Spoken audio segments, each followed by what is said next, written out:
It's a great pleasure now to introduce our next guest. A very, very warm welcome to Shilpa Gupta. Hello. Nice to see you.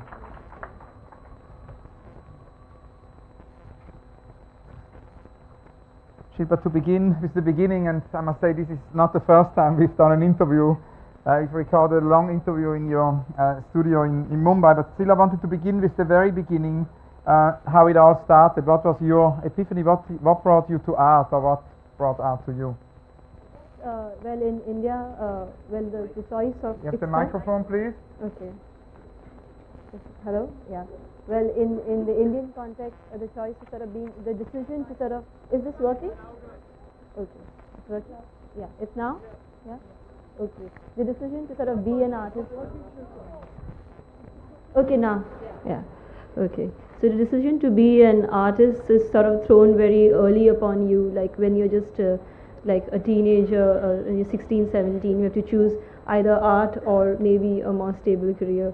So very much at 16, I guess I was sort of interested in the way things are constructed around us, in perception, and sort of interested in the self and how we imagine things.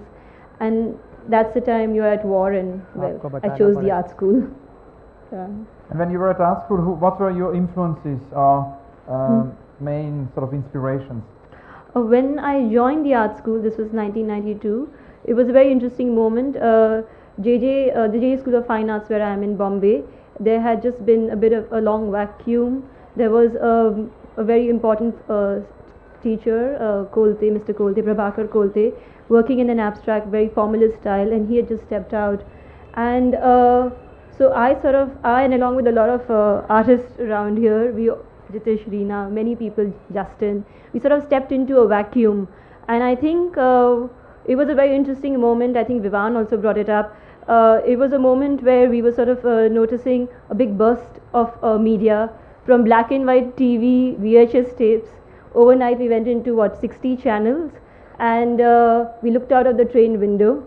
There were books to read. We used to get art forums on the streets of Fort, and British Council, one place, Jitish and Reena there. So there were some libraries. So at one hand there was no great teacher per se in school. No, I mean not a great teacher. No great, not one person out there who sort of tell you which way to do. So you're pretty much left on your own. And if you looked up at all bits of information, media, billboards. So it was a moment of like extreme hybridity in terms of what could sort of influence you or inspire you. Yeah, but I guess the city, the street, books. Yeah.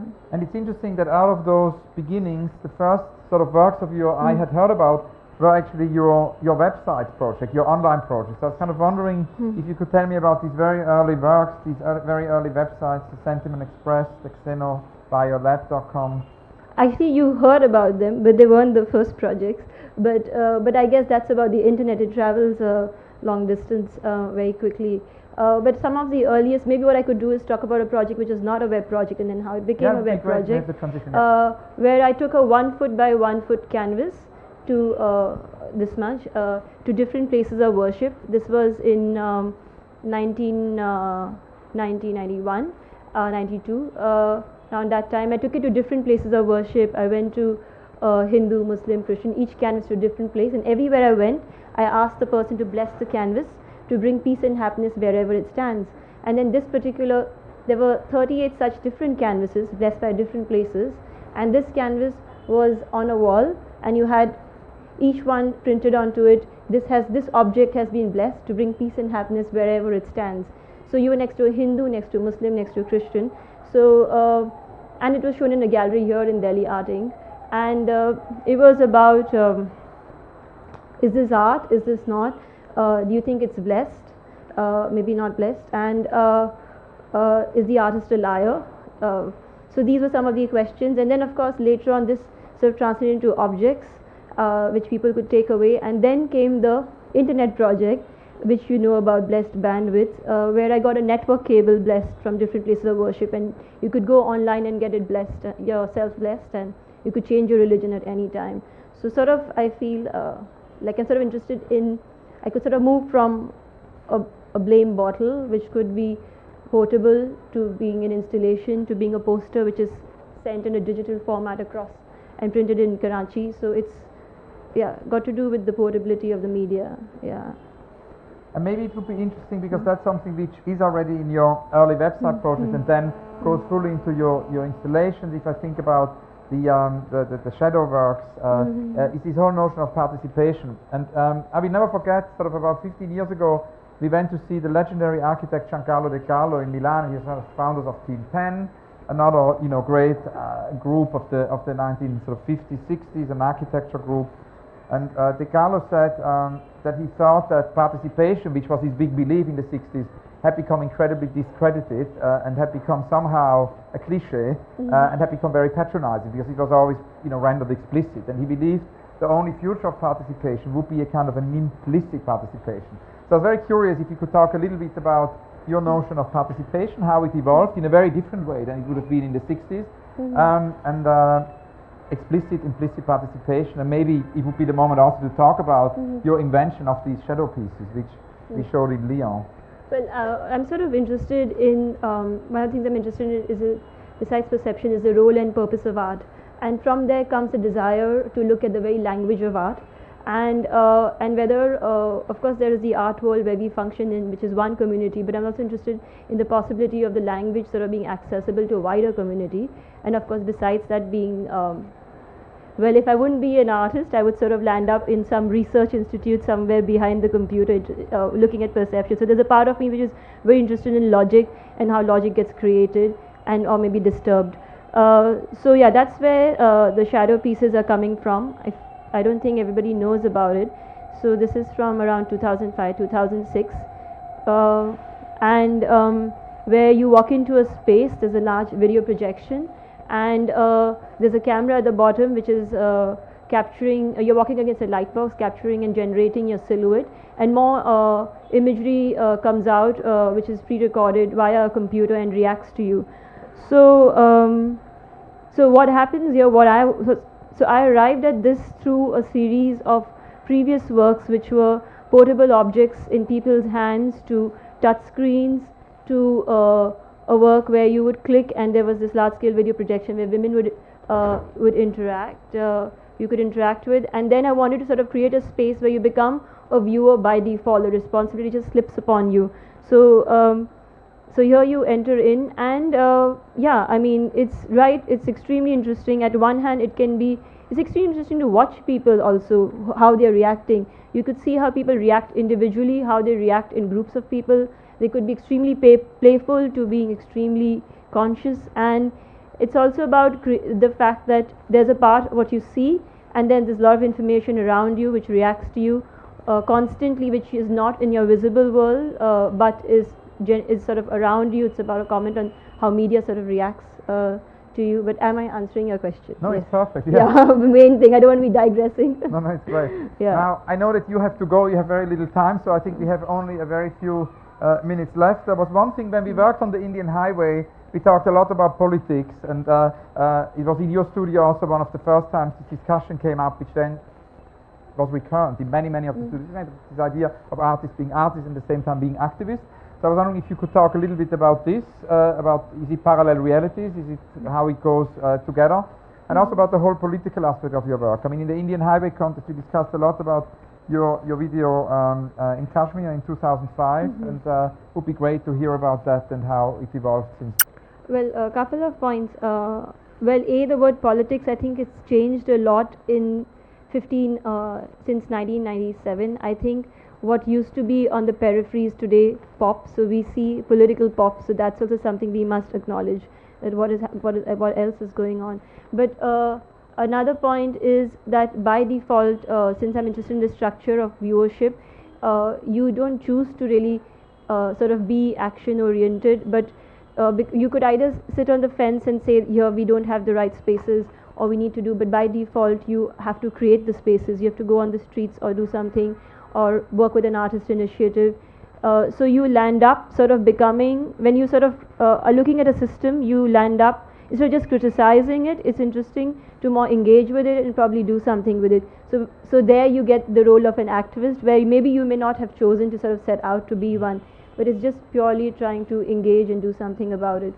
And can come again, what was your, yeah, about, well, I mean, I started when I grew, well, I did this grew up in a very conservative family, and early works had to do with menstrual blood, or asking women to stain cloth pieces with menstrual blood. But slowly, as one sort of, like you sort of realize how division sort of shift depending on where you are. For example, there was a work where I was asking people to, I was recording sexual comments I would get on the streets of Bombay coming from the railway station to my house, 5 minutes walking distance.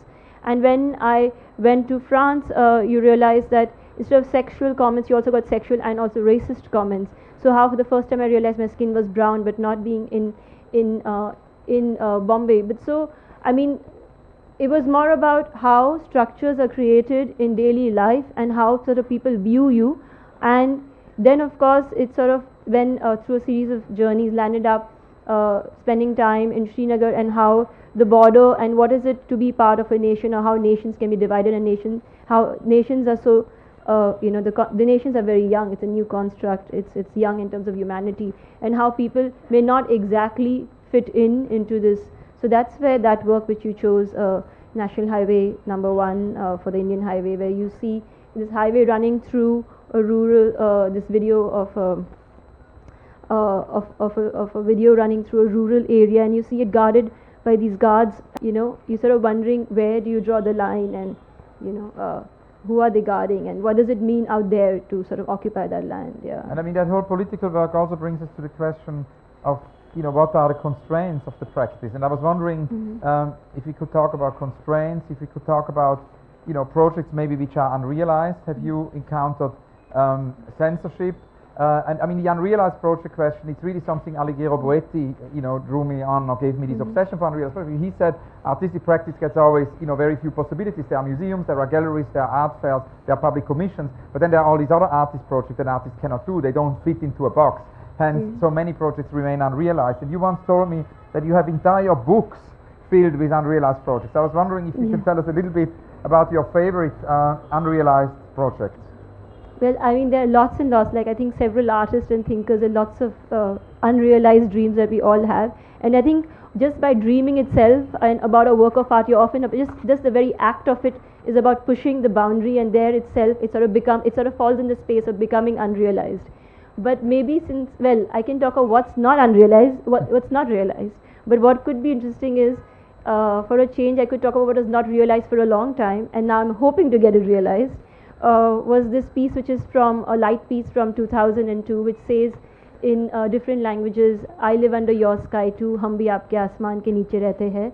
And then now I'm in the process, might take 2 years, 3 years, you'll know if it ever happens, but hoping to, in the process already of speaking to people in my neighborhood to adopt it and to do it. It's sort of been through many process of being rejected.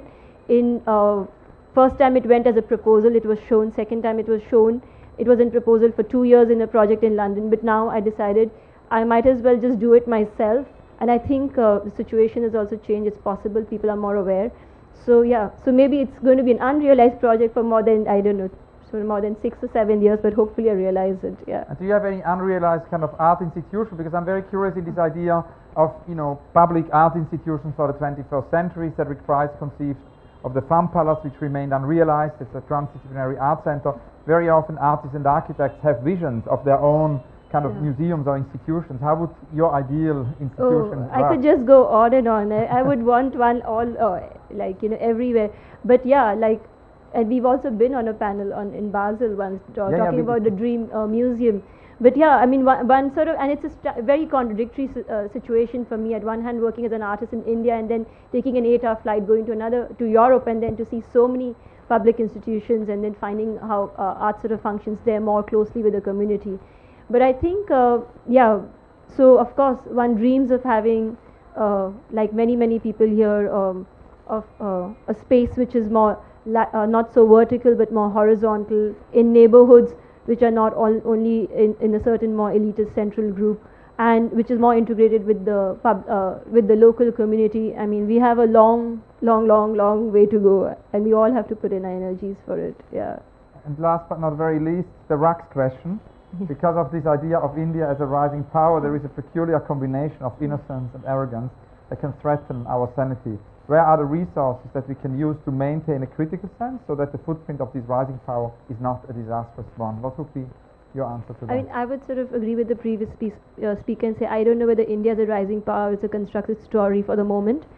I mean, we also but I think the most important thing what we need to do is like grasp the moment. We know that it is there. This is the situation we are in, and as artists, it's important to sort of work with the systems which are current, the private systems, and negotiate with them to try and create multiple spaces for multiple purposes. Yeah. Great. Thank you so much, Shilpa Gupta. Thank you very much. Thank you. Great to see you. Thanks so much. See you later.